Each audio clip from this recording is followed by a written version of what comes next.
Hello and welcome to the Optimize Show. I am David Mamano, your host.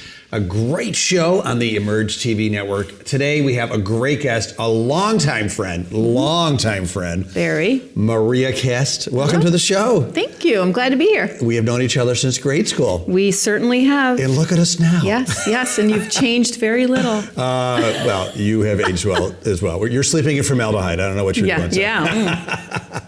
So you are here today because you are an incredible leadership coach. You've been doing this for 7 years. 7 years now. And you're doing some great things here in Rochester and around the country with some national clients as well.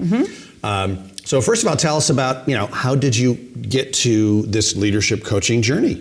Yeah, great question. So I think that really it started when I was a kid because my father was an entrepreneur in Rochester and a very successful one. Successful because his business was successful, but also in how he led his team.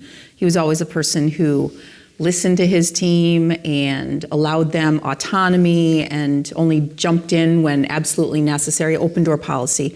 And I witnessed that growing up. What was his business?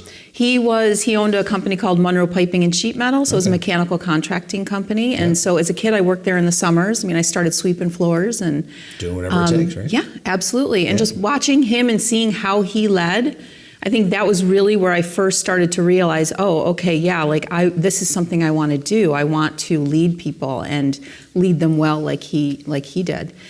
And then over time, I've owned multiple businesses over the years. Actually, in the early 90s, I had a vegan organic bakery and cafe.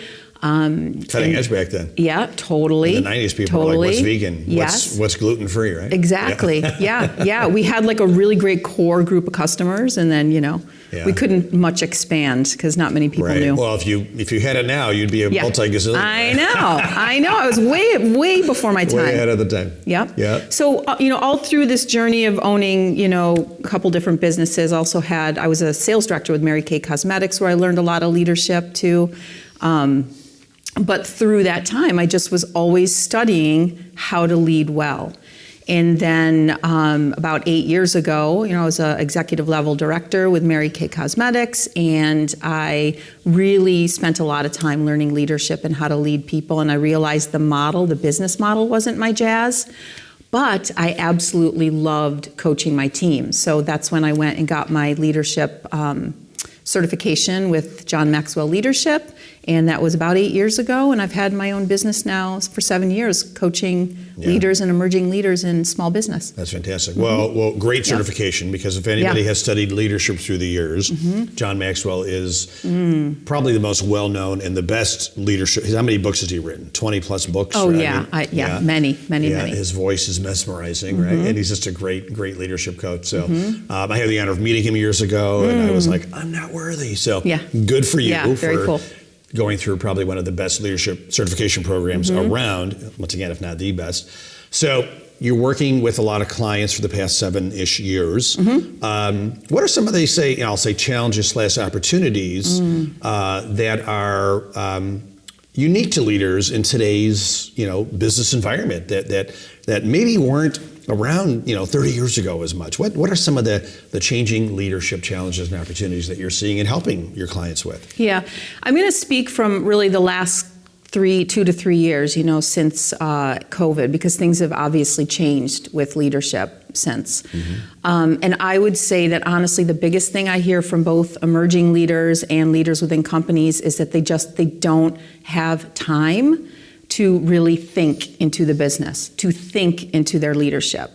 They've got problems. It's like they're putting out fires most of the time rather than really using intentional time to problem solve, to think about what can we do to make things better. Companies run lean. They're having trouble finding candidates to fill positions. So there's a lot of the work put on fewer people. And so what happens is people are overextended. Their calendars are packed, they're in meetings, they're back to back. And like I said, emerging leaders especially, they're saying to me, we don't have time to actually think about next level ideas to make my team operate better, or to bring something to the leader that is something that could be groundbreaking to help them move forward and be more innovative. So that's really what I hear. So the opportunity is really in that place. Yeah. To say, wait a minute, how can we kind of scale back in all of this work and busy work and constant work where people aren't bringing work home and all of that? How can we allow our people critical thinking time, which is something I call the inner coach time? I think that's fascinating. So many people have heard of the great Jack Welch from GE, right? Who grew GE from a pretty good company to, I believe at the time, the largest company in the world. And when I would read his books later after he retired, he wrote about the fact that he would actually schedule time to think every day. Yes. He would tell his assistant, no calls, no nothing unless the building is on fire. He would close the door and he would just look out the window. And he would take, even if it's just like 15 minutes, quiet, and he would just think. So Dave, that's really important. I'm so glad you brought that up because I teach micro habits. I call them micro habits on how you can tap into your inner coach. And one of them is really whenever you're problem solving or you feel like you're stressing about a situation or having trouble coming up with an idea, to just stop. Turn the computer around or off, turn your chair around, look out the window, connect with nature for moments. And that builds your connection to the inner coach because you've allowed your mind to quiet down. And the ideas and the thinking that pops in during that time is really what the inner coach is trying to move you towards, right? It's the idea that is going to possibly be that next level idea. If you're constantly running, constantly going in your brain, you don't have that opportunity for that quiet, for that moment of something that could be really groundbreaking. Yeah. So you think about some of the times when the best thinking was created. You think about the ancient Greek philosophers, right? Yep. And they just thought a lot, right? Yeah. In today's world, Sit on the mountaintop. we have so many distractions. We can be distracted like that: phone, computer, TV, whatever.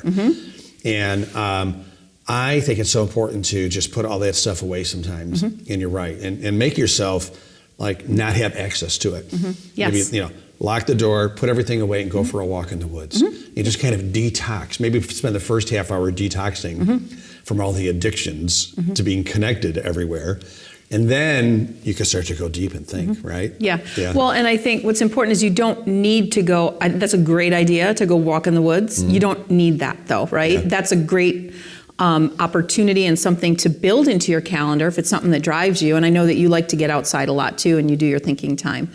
But sometimes it's just those moments in the day where you block 15 minutes in your calendar. Actually schedule it. Schedule it into your calendar and just like sit and just kind of think. Just, ask the way I talk about it is ask an open-ended question. Like if you're having a problem with a team member and you're just really struggling with how to get them to produce a result, to spend 15 minutes and ask the open-ended question, what can I do to help this person get the result that we desire? How can I help them? Ask those open-ended questions and see what pops up. You will get the answer if you allow yourself that time. So it doesn't even need to be this like, I need to go to the woods and meditate like a monk kind of thing. Right. You can do it in those moments. It doesn't need to be that difficult or that involved. Right. Yeah. And I'll just share with you that what happens in this process, and I think this is where my work is to get leaders to understand or to help leaders to understand that when they allow this time for their team and themselves, they should definitely be doing this. It builds a culture of intention and discernment. Yeah. And when you have a culture of intention and discernment, fewer mistakes are made, higher level ideas are brought to the table that can really take your business to the next level. It's an amazing opportunity for you to just change the way things are operating. If you're having challenges, you're losing people, it's all cured by that time, that intentional time with the inner coach. And I'm thinking it from the perspective of all the employees as well, knowing that, I can't bother the CEO from 1:30 to 2 because he's thinking. Yes. And I would think, I know that myself, I would be like, wow, I really respect that. And I would be so I would be so grateful and glad that my leader is actually taking some quiet time to think. Be like, oh, that's awesome. Well, and so the leader's modeling it for you. Right. So it starts with the leader. The leader is doing it. You know, the CEO or the executive team is taking that time and blocking their calendar, and to say to their team members, hey, you can do this too. This is an opportunity for you to really think into your problems with your teams, or you know, whatever you need to think into in those moments. And for me, I know as a business owner, I do it first thing in the morning. I mean, I wake up early enough in the morning before I have to, you know, do anything. I'll just sit. Sometimes 15 minutes, sometimes an hour, depending on the day. But I will just sit and ask those open-ended questions of like, what's something I need to problem solve around, or what's something I would like to do in my business to move an initiative forward, and just see what comes up. And then honestly, I have pen and paper and I just write. And the ideas that come out of that sometimes have blown me away, and have been what has helped my business to go to the next level. So Maria, in today's world, who comes to mind as just a leader that you personally really respect? I know we can look back and be like, oh, great leaders. You know, here in Rochester, we could say Tom Golisano, George Eastman, et cetera. Who's a great leader that you really respect today? Yeah, great. So the first person that comes to mind is actually Juliet Funt. And she is, although maybe not widely known, I'll say that her father was the person who did the Candid Camera, Alan Funt. Oh, yeah. If you remember that. Of course. Really fun movie or show. Well, she has written a book called A Minute to Think.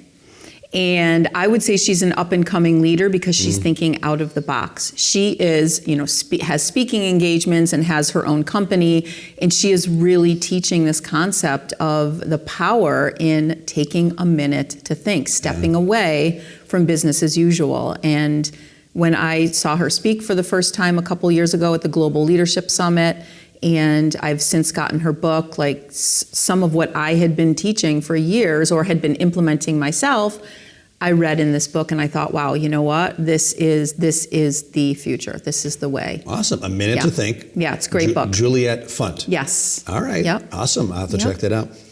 Well, Maria, this has been super fantastic. Thank you. Maria Kast with the K. Yes, with a K. It's Core Leadership. Yep, that's right. What's your website? People want to learn more about you. Yeah, it's leadwithcore.com. Leadwithcore.com. Yep. Well, congratulations, and thank you for all the great work you're doing. You betcha. Thank you. And really, you know, challenging people with new ways to be the best leader they can be in today's crazy post-pandemic world. Yes. It requires new ways and new strategies to be a great leader. And you're helping with that. So thank you very much. Yeah, you bet. Thanks for being here. Thanks, Dave. And thank you, everybody, for watching another episode of The Optimized Show. I'm Dave Amato. We'll be here on Emerge TV Network with many more shows to come. Thanks for watching. Have a great day.